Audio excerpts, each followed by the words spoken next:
Hello everyone, this is Pranay Srivastava on Physics on Tips। आज हमारा जो topic है वो है electric field intensity due to linear charge distribution. इसी के साथ में हम देखेंगे सरफेस चार्ज डिस्ट्रीब्यूशन और उसी के साथ में हम अभी देख लेंगे वॉल्यूम चार्ज डिस्ट्रीब्यूशन। तीनों टॉपिक काफ़ी सिमिलर हैं। अगर हम लीनियर चार्ज डिस्ट्रीब्यूशन को समझ जाते हैं तो हमें सरफेस चार्ज डिस्ट्रीब्यूशन भी समझ में आ जाएगा और वॉल्यूम चार्ज डिस्ट्रीब्यूशन भी समझ में आ जाएगा।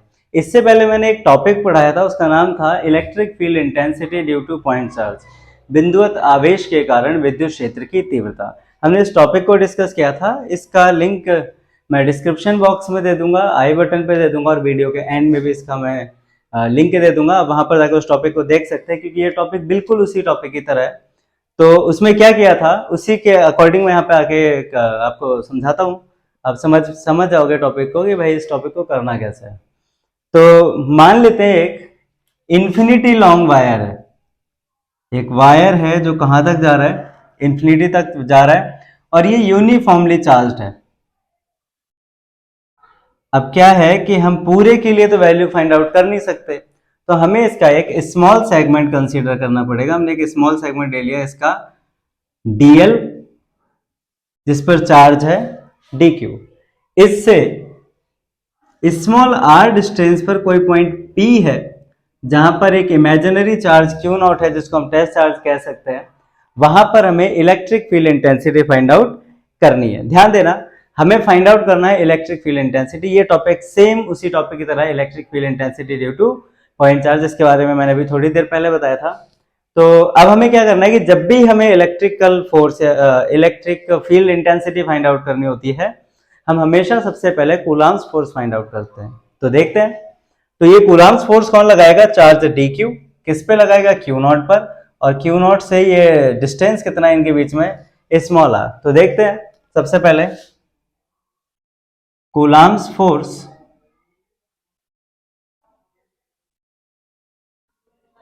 ऑन चार्ज क्यू नॉट कितना लगेगा?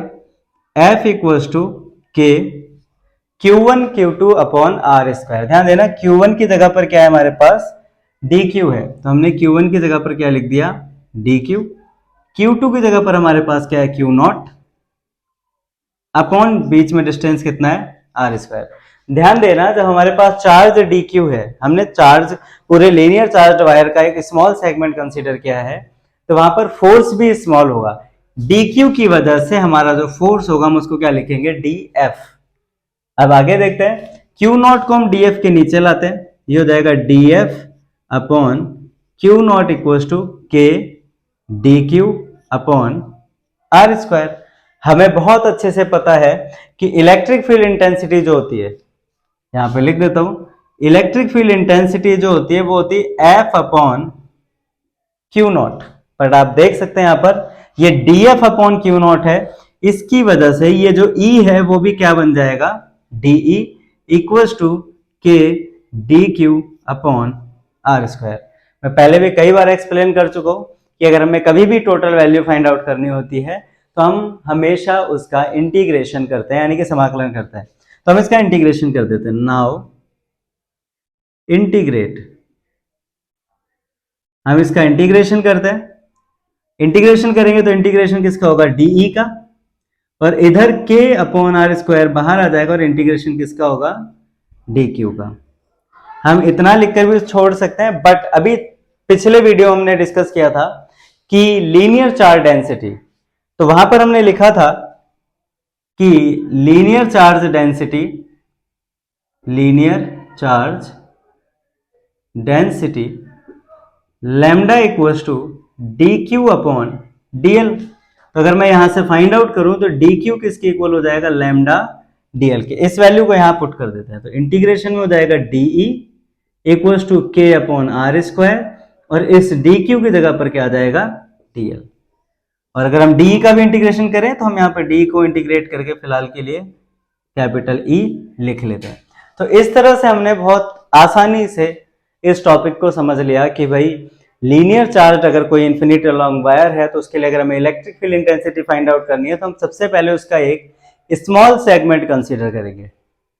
हमने उसका स्मॉल सेगमेंट ले लिया DL, जिस पर चार्ज है डी क्यू।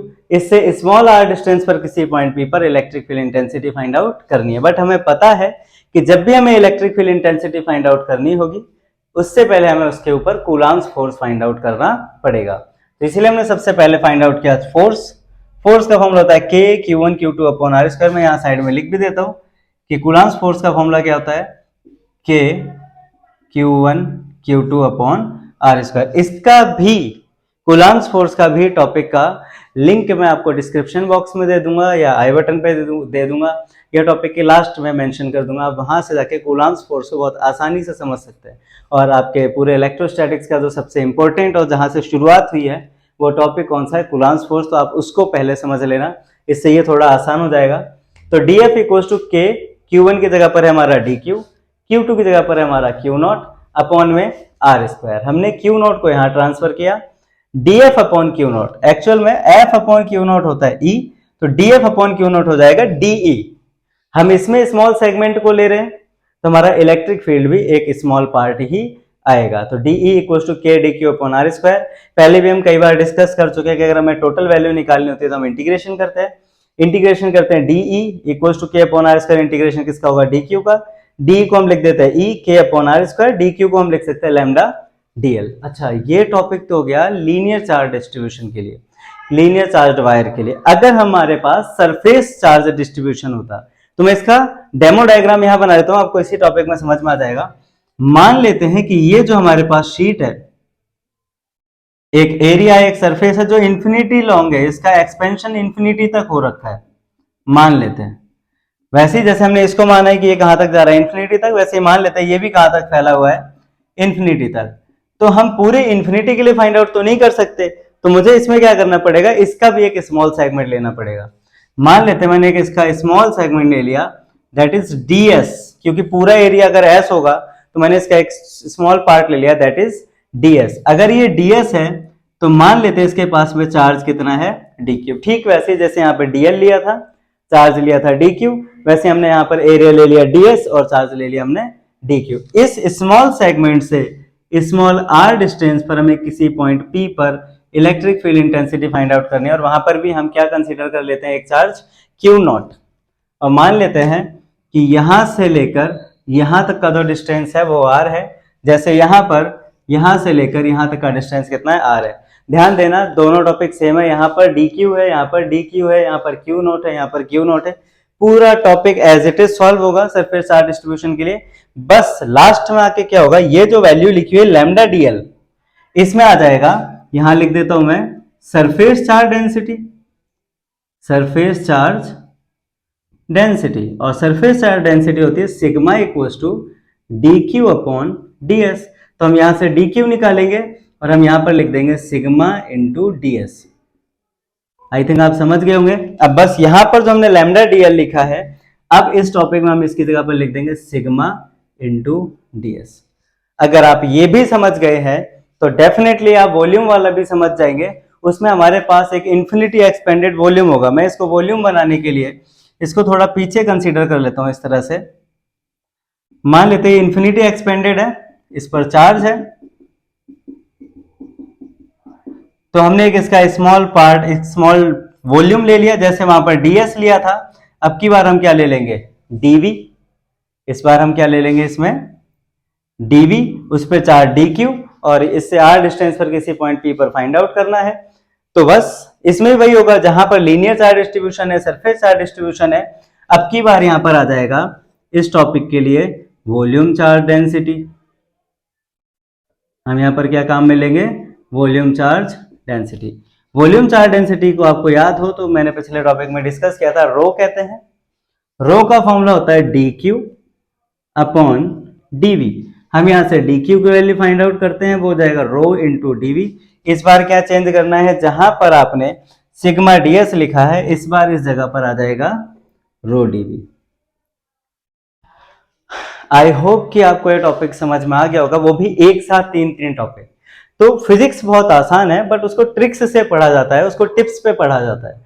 अगर आप इसकी ट्रिक्स को समझ गए कि हमें किसी टॉपिक को कैसे समझना है, कैसे याद करना है, इतने सारे टॉपिक है, सारे टॉपिक एक जैसे लगते हैं, तो उन सबका सॉल्यूशन है।